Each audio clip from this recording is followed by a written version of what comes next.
Napalo siya kanina. Ito. Dito na kaparmers. So ayun mga kaparmers, kararating lang natin dito sa ating triangle house.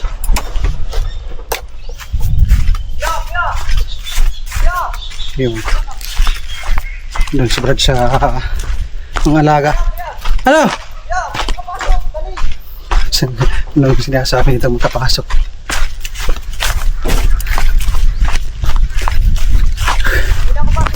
Galing tayo sa flower shop, naglinis mga kaparmers. May kapasok daw. Ano Brad? May nakapasok. Tingnan mo, dali. Hala, grabe. Laki ah.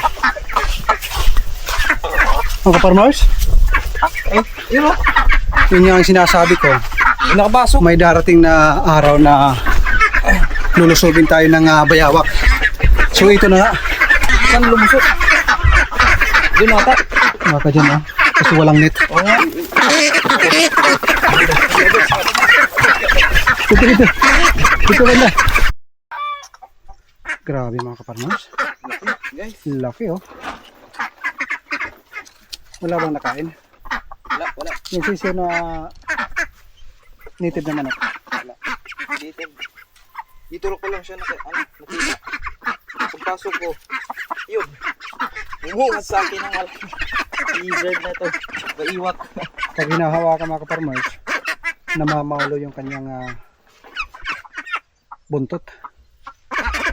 Lumalabas-labas pa yung roso.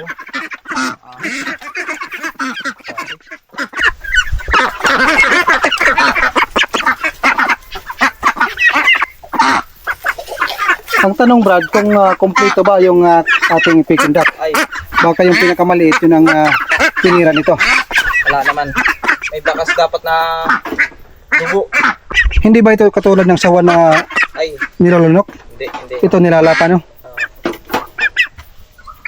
Yung kinakain nila, yung mga bulok ng mga pagkain. Ang laki ng tiyan mga kaparmers. Hindi sila kumakain. Siguro nabibigatan to kaya hindi masyado makatakbo na.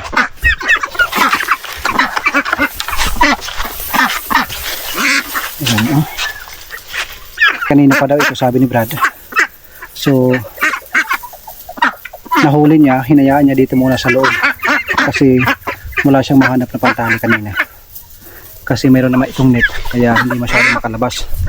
Doon ito nakapasok diyan sa may likuran. Kasi yung part na yan wala yung net.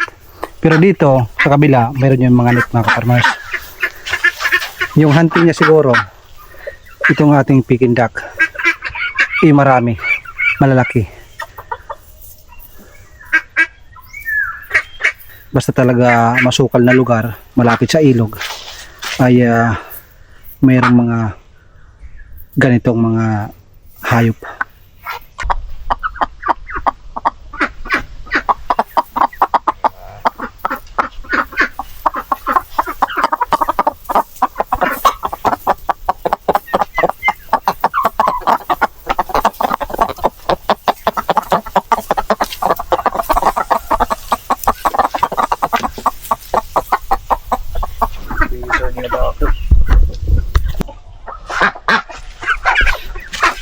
Sige Brad, kuha ka ng sako, kuha ka ng kawayang pang-ipit, baka makagat ito.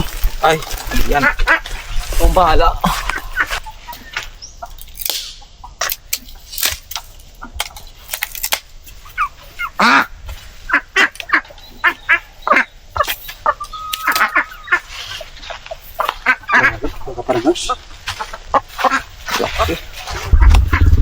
Kanina siguro ito nang kumuha si Brad ng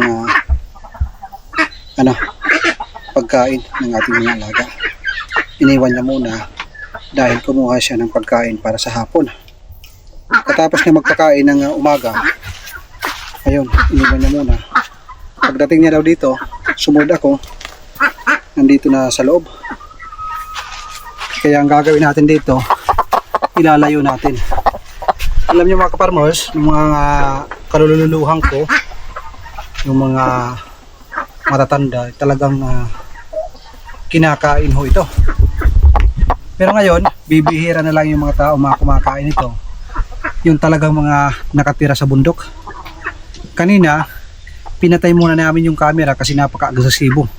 Nangangagat ho yan. Ang halo mga kaparmers o bayawak, Latin po yan na isang hayop, isang species. Isa po yung Latin na once na malakad natin or matalsikan ng laway, ano bang tawag sa atin yung lakad, yung parang magaganyan tayo. Pag maganyan na natin yung bayawak o halo, manghihina po yan. Yan po ang behavior ng isang bayawak. Kasi makikita niya naman, kung pagmamasdan natin yung likuran, ayan o, dito ba, pakita mo sa likod. Kung pagmamasdan natin yung mga likuran, ay para pang mga sulat. Mayroong letter D, letter C, O. Ayan, marami yung mga letter O, mga Latin words na parang hindi mo maintindihan mga kaparmers. Nakasulat siya. So once na matalsikan ng laway ng tao, so anong tawag dyan? Malakaran. Yung parang pupunta ka dito, galing ka dito, pupunta ka dito. Once na mangyari yun sa kanila, manghihina ang bayawak. Pero kanina, napaka-agresibo nito nang bago natin makita. So ayun, ang gagawin natin dito dahil babalik at babalik yan dito, hindi naman natin pwedeng katayin to dahil pinagbabawal ito sa ating batas. Ang gagawin natin dito ay pakakawalan natin doon sa kabilang ilog. Pupunta natin sa ilog. So papatawirin natin kasi kawawa naman. Mayroon din itong mga anak na naghihintay. Joke lang. Yung mga kabataan ko pa, asin walang wala. Ang pinakamasarap na luto nito ay ginataan, pinatuyo, adobo sa gata na medyo maanghang. Yun ang kadalasang ginagawa dito. Sa inyo mga kaparmers, ano ang luto ng mga ganito?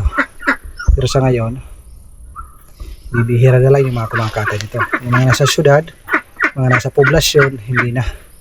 Kasi alam nila yung kinakain dito is yung babaho. Medyo nakakadiri na. Yung mga kabataan ko pa ay talagang kumakain ako nito dahil hindi ko naman alam na ang kinakain nito ay mga mababaho, mga patay na. Nung nalaman ko, yun, nandiri na ako mga kaparmers. Pero tulad ng ating sinabi, meron pa mga taong kumakain ito. Sapo na. Lagay natin sa sapo at pakawalan natin sa ilog.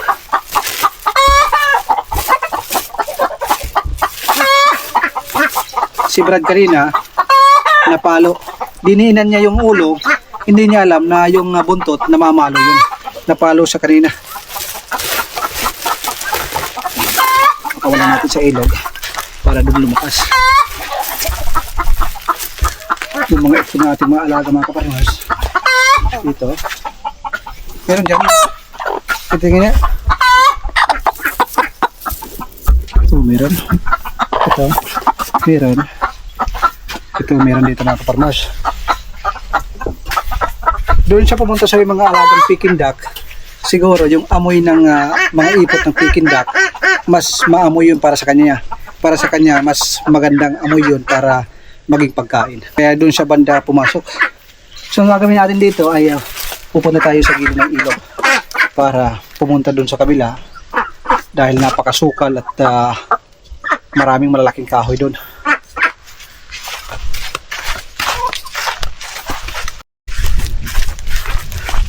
Napakagaling ng behavior ng bayawak na ito. Alam niyo kung bakit mga farmers. Pag mayroon tao mahuli yan, mayroon nakapaikot sa kanya, naghihina-hinaan yan. Kunwari mahina. Pero once na mawala yung tao, makabuelo yan, napakabilis tumakbo yan mga farmers. Yan po yung behavior ng species na ito. Uuwi na sana kami dahil naghatid lang ako dito ng stock ng pagkain, yung tik-tiki. Kaso pagdating ko dito, si Brad panay sigaw, akala ko kung ano. Siguro Brad, mayroon pa ditong ganito. Kasi kung naaalala nyo dito sa may Jetmatic, Nakahanap tayo dito ng itlog. At nang ating binasag yung isa, mayroong 4 na paa. So ibig sabihin, 2 lang yun. Bayawak or ibid. Yung ibid medyo malinis pa yun mga kaparmers. Kasi ang kinakain ng ibid, mga buhay. Mga insektong buhay, isda, lumalangoy yun sa tubig. O siya, punta muna tayo sa ilog para doon ito mamuhay ng tahimik para hindi na bumalik dito.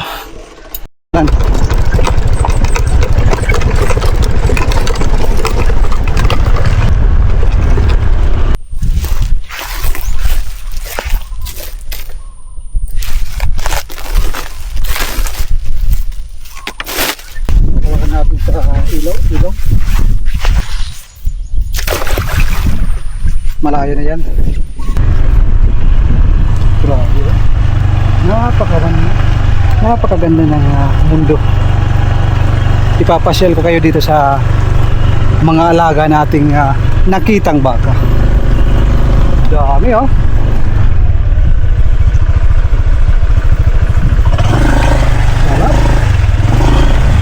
Malaparaiso. Andun marami. Diba? Pinashare ko kayo dito sa aking mga alagang baka. Ayun. Diba? Malay mo magkatotoo. Dami oh. Mamasyal lang kami. Dito yung ating asinda. Dito nating pinakawalan yung bayawak dyan sa ilog na yan. Kasi yung ating lugar doon sa kabila. So kung aakyat siya baka dito. Kasi dyan napakalaking ilog ho yan. Malaking tubig. Kasi yung bayawak ay hindi naman sanay yan sa tubig. Kung aakyat siya sa mga bahay, dito siya pupunta. Bahala na sila kung anong gagawin sa kanila. Basta tayo, pinakawalan natin. Ganda siguro Brad pag meron ditong duyan, merong munting bahay kubo. Ay, dami ng bata oh. Yung mga ano nila, Carabao manure. Hindi, cow manure pala. Doon sa kabila oh, sa puno ng kawayan, napakaraming baka.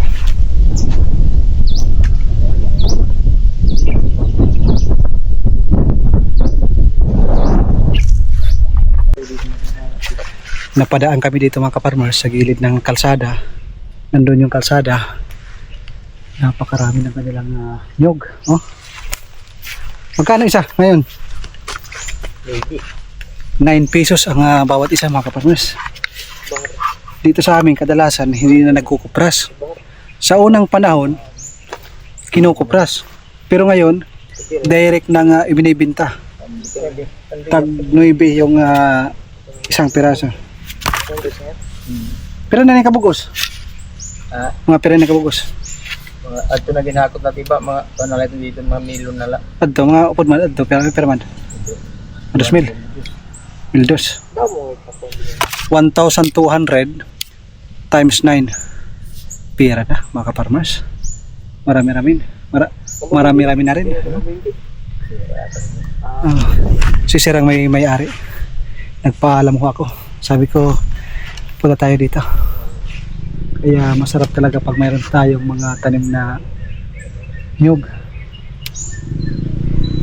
Dami ng nyug niya oh. Tapos padot, mabababa pa. Matagal pang panahon ito papakinabangan. Marami pang pera ang aanihin. So tuloy tayo mga kaparmers. Balik tayo sa ating triangle house. Yung nadaanan natin na isang kaparmers, 1,200 yung kanyang nyug. Tag 9 yung isa. Medyo bumaba na yung presyuhan ng nyug ngayon. Kaya sa una umabot yan ng 10, 12, 15. Ngayon 9 na lang. Pero okay na rin.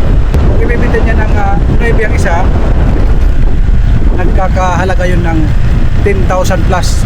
10,800 kung hindi ho ako nagkakamali.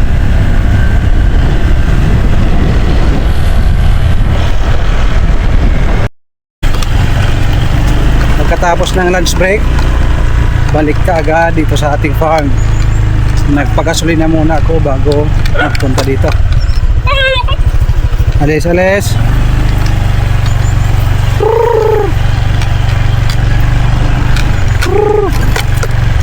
Sumasalubong ka agad yung ating mga alaga pag pumupunta tayo dito. Sarap buhay ah. Nandito yung ating Muscovy, mga kaparmers. Nagdala ko ng tambis, mga kaparmers. Titesting ko kung kinakain ito ng manok. Uy, sakit ah.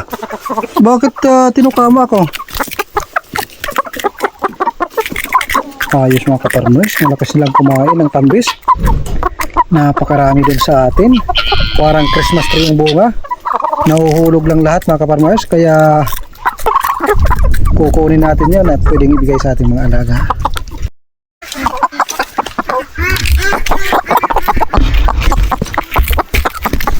Oh, kahit yung ating mga heritage chicken, malakas din kumain ng tambis. Hindi pa nga asin hinog. Pag hinog na yan, malalaki yan. Sayang, napakarami dun sa puno. Mga 5 puno atang meron doon. Napakaraming bunga.